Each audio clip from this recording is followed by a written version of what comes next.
Admission week आ रहा है Canada का, और पैल क्या है ये भी समझना आपके लिए काफी ज्यादा जरूरी होगा। और मौजूदा सिनेरियो इस वक्त कनाडा के लिए क्या है। जो लोग कनाडा जाना चाहते हैं वीजा मिल रहे हैं, वेस्टर्न ओवरसीज का रिजल्ट बहुत ही शानदार चल रहा है, और एक एक सवाल का जवाब तलाशने की हम कोशिश करेंगे, क्योंकि प्रभ सिमरन कौर जी हमारे साथ जुड़ी हैं जो कंट्री डायरेक्टर हैं कनाडा से, और काफी अच्छा मैम का एक्सपीरियंस भी है। सिमरन मैम, बहुत बहुत वेलकम करता हूं आपका। Thank you so much ma'am. सबसे पहले तो सवाल यही है, अब देखिए इतने सारे सवाल हैं लेकिन जवाब जो है वो धीरे धीरे जानने की कोशिश करूंगा। लेकिन आपका एक प्रोग्राम भी आ रहा है एडमिशन को लेके, एडमिशन वीक क्या है और इसमें बच्चे किस तरीके से लाभ उठा सकते हैं मैम?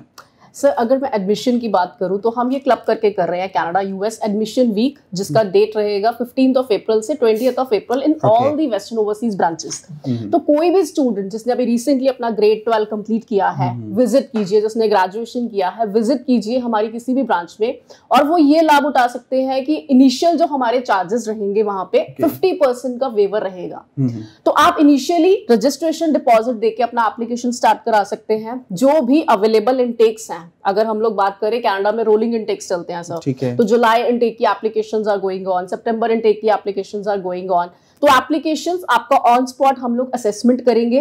हमारे कुछ डेलीगेट्स भी विजिट कर रहे हैं कॉलेज यूनिवर्सिटी से, तो आप उनसे भी इंटरेक्ट कर सकते हैं। हमारी जो एक्सपर्ट टीम है, आप उनके साथ बात कर सकते हैं, अपना प्रोफाइल असेस करा सकते हैं। प्रोफाइल असेसमेंट के दौरान आपको बताया जाएगा कि आपकी प्रोफाइल के अकॉर्डिंगली कौन से प्रोविंस में किस इंस्टीट्यूशन में आपके लिए प्रोग्राम जो है वो अवेलेबल है, उसका एडमिशन प्रोसेस क्या है, और कब तक आप अपना वीजा फाइल जो है वो टाइमली लॉन्च कर सकते हैं। तो एडमिशन वीक का फायदा जरूर स्टूडेंट्स को उठाना चाहिए, हमारी नियरेस्ट ब्रांचेस में विजिट करना चाहिए। चलिए एक एक करके सवालों के जवाब जानते हैं। यूनिवर्सिटीज को लेकर भी अंत में पूछूंगा आपसे चीजें, लेकिन पीएल क्या है और ये जो लेटर की बात चल रही है, टेस्टेशन को लेकर चीजें चल रही हैं, ये क्या चीज है, क्यों पेचीदा बना रखा है इस सिस्टम को, और क्यों जरूरी है मैम? सर देखिए, प्रोविंशियल अटेस्टेशन लेटर्स जो है वो आईआरसीसी ने अपनी रिसेंट अपडेट्स में बताया है। बहुत सारी मार्केट में इंफॉर्मेशन भी है रिगार्डिंग द पैल एलोकेशंस की प्रोविंस वाइजेस। आईआरसीसी ने, कनाडा की गवर्नमेंट ने पैल्स को एलोकेट किया है प्रोविंस वाइजेस। तो जो प्रोविंशियल अटेस्टेशन लेटर है सर, वो स्टूडेंट को लेना पड़ेगा अगर उसने अपना कनाडा में स्टडी करना है। सिर्फ पैल की रिक्वायरमेंट, अटेस्टेशन लेटर की रिक्वायरमेंट जो है वो मास्टर स्टूडेंट्स के लिए नहीं है। अगर कोई बच्चा स्कूलिंग वीजा पे जा रहा है तो वहां पे आपको अटेस्टेशन लेटर नहीं रिक्वायर्ड है। लेकिन आपको अगर अपना वीजा फाइल करना है in diploma programs, advance diploma programs, bachelors program, तो आपको लेटर ऑफ अटेस्टेशन देना पड़ेगा। इसके कुछ चुनिंदा पॉइंट्स हैं जो मैं आपसे शेयर करती हूँ कि जो लेटर ऑफ अटेस्टेशन है उसके लिए स्टूडेंट जब भी अपना एप्लीकेशन प्रोसेस कर रहा है, तो जो भी वो अपनी एप्लीकेशन के टाइम पे ईमेल आईडी देता है उसको बहुत प्रोएक्टिव रहना पड़ेगा, बिकॉज इंस्टीट्यूशन ने अपना प्रोसेस बताना शुरू कर दिया है कि आप पैल कैसे ले सकते हैं इंस्टीट्यूशन से। ट्यूशन फीस डिपॉजिट आप जितना जल्दी करेंगे आपको अपने एलओए के साथ ही पैल लेटर मिल जाएगा।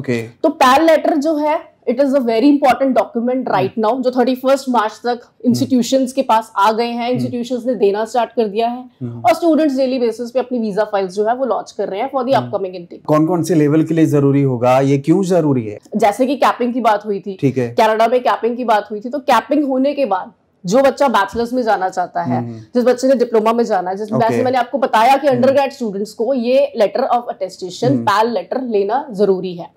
और अगर किसी स्टूडेंट ने मास्टर्स में जाना है, जैसे मैंने आपको पहले बताया, तो मास्टर्स करने के लिए आपको पैल लेटर का रिक्वायरमेंट नहीं है और आप उसमें इजीली अपनी एप्लीकेशन अप्लाई कर सकते हैं। हालांकि मैम कहा जा रहा है ओंटारियो में 1 साल के लिए बच्चा नहीं जा सकता, कुछ ऐसी चीजें भी यहाँ पर लगाई गई हैं, ये कुछ तब्दीलियां आप देख रहे हैं, ऐसा कुछ है क्या? सर देखिए, इंस्टीट्यूशंस जो है वो अपने प्रोग्राम्स जो है वो आज की डेट में सेल आउट कर रहे हैं, लेकिन हाँ, कुछ पब्लिक प्राइवेट पार्टनरशिप वाले इंस्टीट्यूशंस में पीजीडब्ल्यूपी पे रोक लगाई गई है। ठीक है, तो वहां पे जो स्टूडेंट्स हैं उनको इन्फॉर्मेशन आईआरसीसी की वेबसाइट पे जरूर मिलेगी कि आप किस किस इंस्टीट्यूशंस में, किस डीएलआई में अपना एप्लीकेशन इजीली अप्लाई कर सकते हैं। बट ऐसा नहीं है कि 1 साल पे रोक लगाई गई है। 1 ईयर के प्रोग्राम में भी बच्चा आज की डेट में जा रहा है, 2 इयर्स के प्रोग्राम में भी बच्चा आज की डेट में। स्ट्रीम ऑप्शन क्या है मैम? सर स्ट्रीम ऑप्शन सारे अवेलेबल है। If I talk about September intake, सितंबर 2024 की अगर मैं बात करूं, कोई बच्चे ने आर्ट्स बैकग्राउंड से स्टडी किया है, किसी ने नॉन मेडिकल किया है, किसी ने कॉमर्स बैकग्राउंड से स्टडी किया है, किसी ने इंजीनियरिंग बैकग्राउंड से स्टडी किया, सारे के सारे स्ट्रीम्स ऑप्शंस आर अवेलेबल है। अब डिपेंड ये करता है कि आपका फर्दर प्रोग्रेशन ऑफ स्टडीज क्या है, आप क्या पढ़ने क्या जाना चाहते हैं वहां पे, ठीक है। तो अगर आपने ह्यूमैनिटीज पढ़ा है तो ह्यूमैनिटीज में आपने सब्जेक्ट्स क्या चूज किए हैं, क्या आपने पॉलिटिकल साइंस पढ़ा है, आपने इकोनॉमिक्स पढ़ा है, आपने होम साइंस पढ़ा है, तो उससे रेलेवेंट आप प्रोग्राम लेके जाइए कनाडा में। कनाडा के ऊपर रेलेवेंसी एक बहुत बड़ी इंपॉर्टेंट चीज है कि अगर आपका जो प्रीवियस प्रोफाइल है और अगर आपने जो फर्दर स्टडी करने के लिए जाना है उसमें कोर रेलेवेंसी क्या है, जो हम अपना स्टेटमेंट ऑफ पर्पस में बताते हैं कि why I have chosen this university, this program, this college in Canada. मेरा डाउट ना अभी स्पाउस वीजा को लेकर है जी, वाकई अभी भी चीजें सरल हैं पहले की तरह या कॉम्प्लिकेटेड हो गई हैं चीजें? सर सरल हो गई हैं। पहले क्या था कि मास्टर्स में ही बच्चा जो है वो स्पाउस को ओपन स्पाउस वर्क परमिट पे अप्लाई करवा रहा था, लेकिन अभी रिसेंटली ही आईआरसीसी ने अनाउंस किया है कि अगर जो बैचलर्स वाले स्टूडेंट है जिन्होंने बैचलर्स ऑफ लॉ के लिए जाना है, बैचलर्स ऑफ एजुकेशन के लिए जाना है, बैचलर्स ऑफ नर्सिंग के लिए जाना है या फार्मेसी के लिए जाना है, they can take their spouse on the open spousal work permit in Canada. तो ये एक अच्छी न्यूज है। आप रिसेंट अपडेट्स के अकॉर्डिंगली अगर आपका बैचलर्स स्टडी करने का सपना है कनाडा में तो स्टूडेंट अप्लाई कर सकता है। कुछ चुनिंदा यूनिवर्सिटीज हैं जो मास्टर प्रोग्राम के लिए आपको एडमिशन दे रही हैं, ऑफर कर रही हैं? जी बिल्कुल। अगर हम सितंबर 24 की बात करें तो मैं अगर स्टार्ट करती हूँ पब्लिक यूनिवर्सिटीज से तो Trent universities giving the applications, तो क्रेंडल यूनिवर्सिटी एप्लीकेशंस दे रही है, यूनिवर्सिटी ऑफ नाइग्रा फॉल्स जो है वो भी आप एप्लीकेशंस एक्सेप्ट कर रही हैं, यूनिवर्सिटी कनाडा वेस्ट है एप्लीकेशंस एरिया। तो मास्टर्स के लिए बहुत सारे ऑप्शंस अवेलेबल हैं। डिपेंड करता है स्टूडेंट का प्रोफाइल, बिकॉज हर यूनिवर्सिटी का अपना एक स्पेसिफिक एकेडमिक रिक्वायरमेंट है। ये मेजर इंस्टीट्यूट है जो आप बता रही हैं? सर ये सारे इंस्टीट्यूशंस जो है अभी एक्सेप्ट कर रहे हैं एप्लीकेशंस फॉर सितंबर इनटेक के लिए, ठीक है। तो पॉपुलर इंस्टीट्यूशंस इसमें से मैंने कुछ नाम लिए हैं, वो इंटरनेशनल स्टूडेंट्स के लिए बहुत पॉपुलर है, जिसमें हर साल हर इनटेक में बच्चा बहुत जाता है। तो अभी के लिए सितंबर इनटेक जो है वो बहुत मेजर इनटेक है, बहुत बड़ा इनटेक है कनाडा के लिए। तो उसमें सारे के सारे इंटरनेशनल स्टूडेंट्स अपनी स्ट्रीम्स के अकॉर्डिंगली अपनी एप्लीकेशन सबमिट कर सकते हैं, लेकिन टाइम से एज पर, क्योंकि पैल का जो एलोकेशन है वो रिसेंटली आया है, ठीक है। और जो आपका डेडलाइन है आपका वीजा फाइल करने का, जब तक आपकी फाइलिंग डॉक्यूमेंटेशन कंप्लीट नहीं होती आप अपना वीजा फाइल नहीं कर सकते। तो ऑन टाइम अगर आपकी डॉक्यूमेंटेशन कंप्लीट है, आपका एडमिशन प्रोसेस क्लियर है, आपके वीजा फाइलिंग डॉक्यूमेंट्स अगर आप ऑन टाइम पे देते हैं तो आपकी लॉजमेंट ऑन टाइम जाएगी, एम्बेसी को टाइम मिलेगा आपकी प्रोफाइल रिव्यू करने का, ताकि आप टाइम पे इनटेक पे अपना जो प्रोग्राम है वो स्टार्ट कर पाए और आपको डेफरमेंट का प्रॉब्लम ना फेस करना पड़े। बीइंग अ RCIC मेंबर, ये कितना सरल है आपके लिए और आप कैसे हेल्प करते हैं वेस्टर्न ओवरसीज बच्चों के लिए? वहां पर किस तरीके से चेन बनाकर ये हेल्प कर रहा है?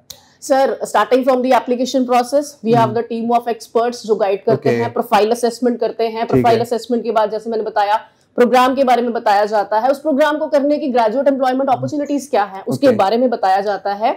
So being the RCIC members हम कंप्लीट प्रोफाइल जो डॉक्यूमेंटेशन स्टूडेंट का एम्बेसी में लग रहा है, एक एक डॉक्यूमेंट का वेरिफिकेशन है। We have a very rigorous filing process over here.